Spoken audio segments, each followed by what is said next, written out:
সবার পূজা দুর্গা পূজা।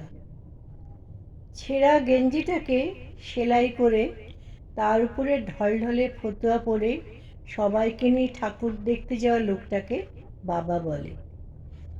এক কৌটো গোবিন্দভোগ চাল আর সামান্য ঘি বাঁচিয়ে রেখে পুজোর মধ্যে একদিন পোলাও রান্না করা মহিলাকে মা বলে। বন্ধুর জন্মদিনে পাওয়া চকলেটটাকে সালোয়ার কামিজের ওড়নায় লুকিয়ে ভাইয়ের জন্য বেঁধে আনা মেয়েটাকে দিদি বলে। কাঠি আইসক্রিম অর্ধেকটা গলিয়ে ফেলে হাতে নিয়ে দিদির জন্য মাঠ পেরিয়ে ছুটতে থাকা ছেলেটাকে ভাই বলে। ফুলে ওঠা নতুন তাঁতের শাড়ি পরে দুটো ছোট ছোট ছেলেমেয়ের হাত ধরে বেরোনো বাতের পঙ্গু বৃদ্ধাকে ঠাকুমা বলে।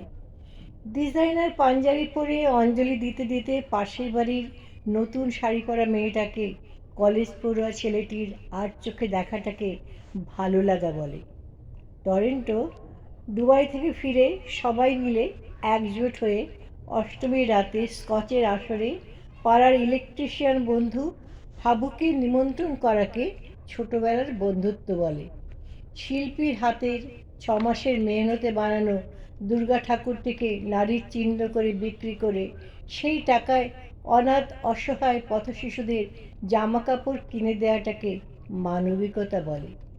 সপ্তমীর সকালে বউ ছেলে নিয়ে টানা গাড়িতে করে গ্রামের বাড়িতে হাজির হয়ে কাকা জ্যাঠাদের পা ছুঁয়ে প্রণাম করে তাদের আশীর্বাদ নেওয়া মানুষগুলোকে পরিবার বলে।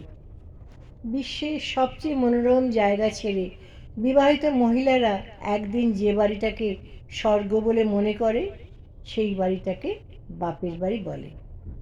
আর এই চিহ্নগুলো একসাথে সাজিয়ে নিতে যেটা তৈরি হয় বাঙালিরা এক কথায় তাকে দুর্গা পূজা বলে।